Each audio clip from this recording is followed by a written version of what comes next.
feel kind of naked without my rifle. Yeah, you still look very handsome though. And so do you. Thank I you like very your little much. beard. It's very, very nice.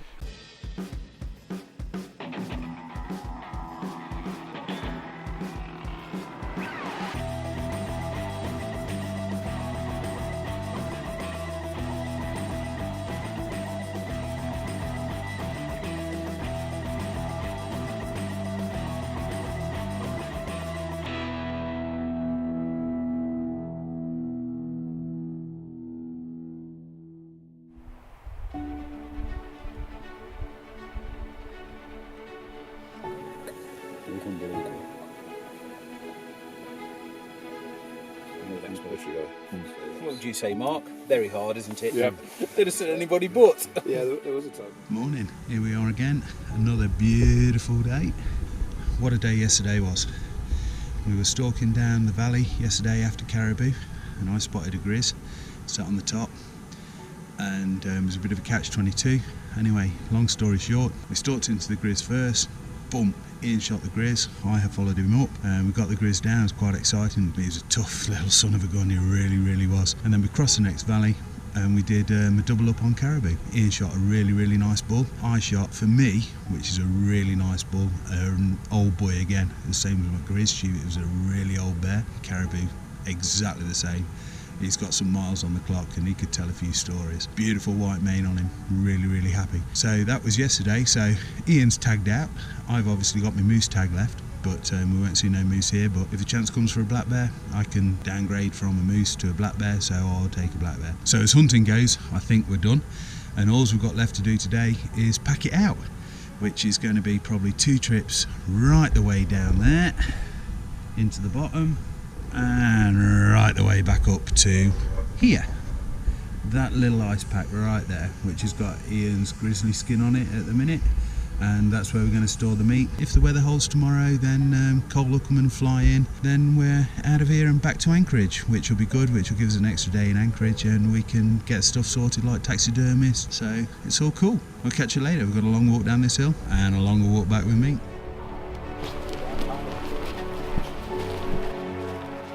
Now, if you're going to kill 2 bulls all the way down there, you've got to be prepared to put the work in afterwards to get them back up here. Whilst it doesn't look too far when you look down there, just walking back up without the packs yesterday, I just brought my bear hide back up. There's more canyons over there than you can see from here. It's almost as if you come up to them and then the ground just disappears beneath you. So we're going to have to find a route in, hopefully one that's easy on the ankles and easy on the knees on the way back up. But Yeah. I don't think it's going to be an easy day. No, I don't think it's going to be an easy day. You came that way, and last night me and Mark came round as we came all the way around the scree fell there, and it was hard work. I was absolutely tated by the time we got back, so it's going to be a long day, but we've got to get it done. Yeah, So we've got to get it done. We've got to get the animals back up here because Yeah. by the sounds of it, weather allowing, we'll be heading out of hunting country tomorrow. So while we're getting to grips with one another, I suppose we better get down there and get these animals in. yeah, let's go, bro.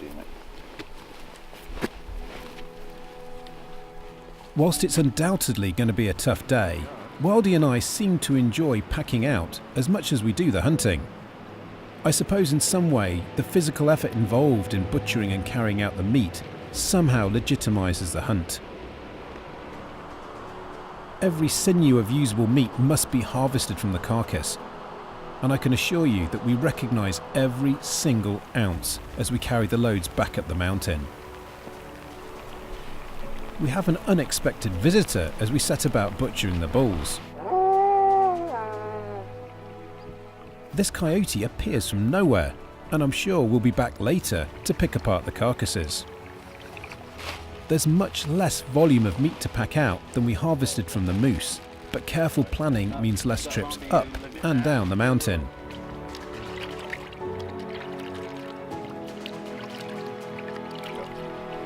Broken leg brisket shot. That works. It takes years to perfect it. I've done it twice. I'll see you back there. You going to try the low one? You bet your ass out. All loaded up, I'm ready to rock.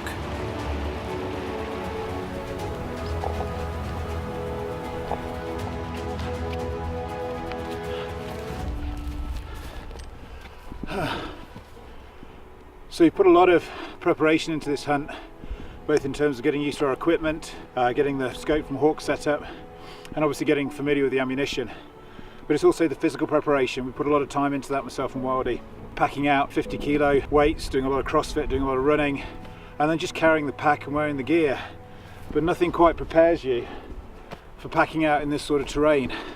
I've only got about 50 or 60 pounds maybe of meat in my pack, but these sorts of gradients are pretty severe.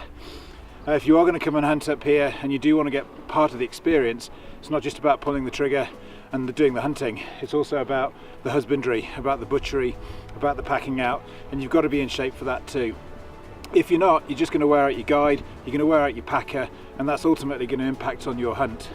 So my advice to you, even though I'm sweating out my eyeballs at the moment, is even if you think you've done enough work, it never is. Keep doing more.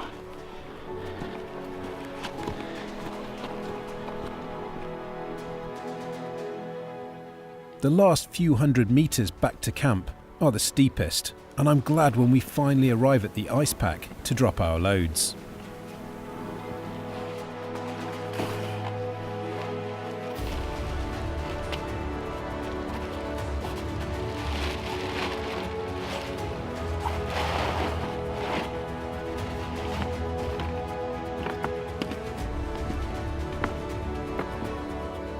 It's a little bit late in the afternoon now. It's after my second trip down. First trip we went down to pick up some meat, dumped it over there on the snow. Second trip to go get the rest of the meat, the remainder of the meat, 2 capes and the rack. And all I can say is, what a crazy day. A day of days maybe, but it's been hard work. I'm drenched through to the bone, I'm absolutely exhausted. I just want to sit inside, have a coffee and have some calories, try and stock up on some food. But that really is the main work of the trip now. I've tagged out, I've got my black bear, I've got my grizzly bear, I've got my moose, got my caribou. Wildy's got his grizzly bear, caribou and black bear. He's decided not to go for a moose, which is, his call. If we do see another black bear, we can use a tag for that. So we're officially done on the mountain now. Cole's hopefully coming in tomorrow to take us out of here, which means one more night. So last night it's raining and snowing, so hopefully it's going to clear up a little bit for us. But it's been an amazing trip. I'd say highs and lows, but there's been no lows. Even the tough times like today, it's been incredibly hard work. It's been amazing. It's been a day that's the right one to end the trip on. Team working together, digging deep to get the animals back up the mountain, bring the meat out. Now we're all going to sit down, have dinner together and hopefully dry out. Just want to say a huge thanks to Revelation Mountain Outfitters, to Mark McGuinness, our guide, to Tony Dingus, our outfitter, obviously, Wildy, and Dan the cameraman. We've all worked together to try and make this an amazing trip. I can't wait to see the footage. It really has been tremendous. But it's enough for me rattling on. I'm going to go and get myself dry and get myself something warm inside me. Hopefully get a good night's sleep and then get off the mountain tomorrow.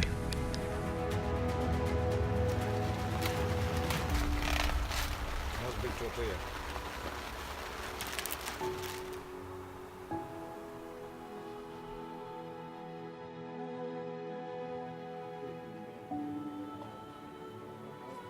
Apparently you can.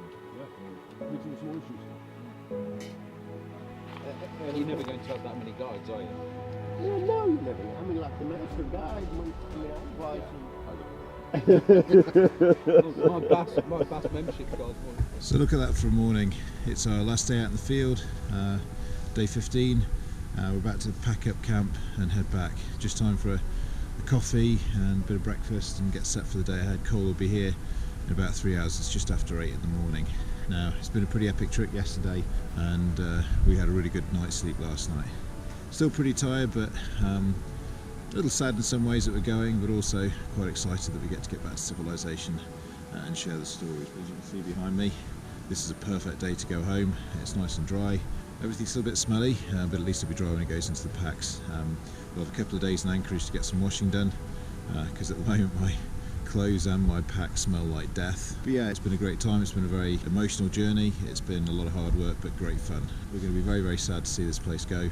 I'm very sad to part company with Mark and Tony at the end of the day, but I'm sure there'll be other adventures here. The atmosphere is somewhat quiet and subdued as we pack up camp for the last time.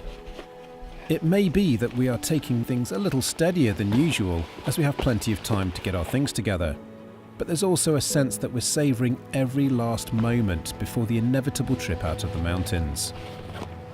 Unbelievable how much stuff we managed to get in here. Okay, as they say, all good things must come to an end. We've filled in the paperwork We've got all that squared away. We are now breaking camp. A little bit sad, excited to get home. We had a hard day again yesterday. We boned out both the caribou, packed them back up to here, put them on the ice pack. They're all over there ready to be shipped back by Cole when he gets in there. He should be here within the next 20 minutes. Been a hell of a trip. Best trip my hunting career, life. Guys have been great. Tony's been good. Mark's been exceptional. Dan, the cameraman, just a little bit bumfuzzled that it's all over really. So that's it. We'll keep you posted on the day's events. It's all over. Catch you later. Bye.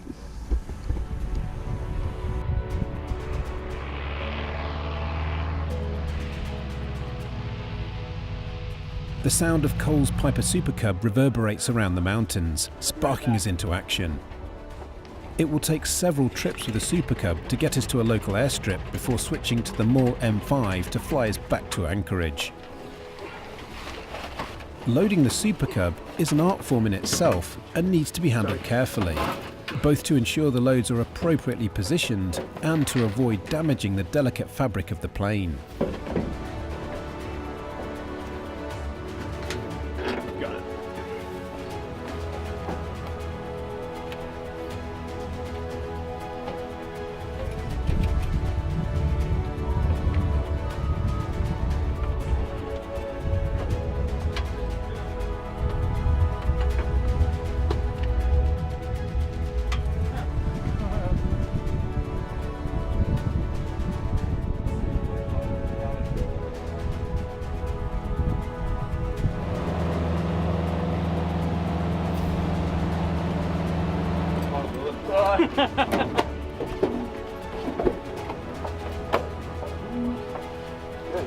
In a bit.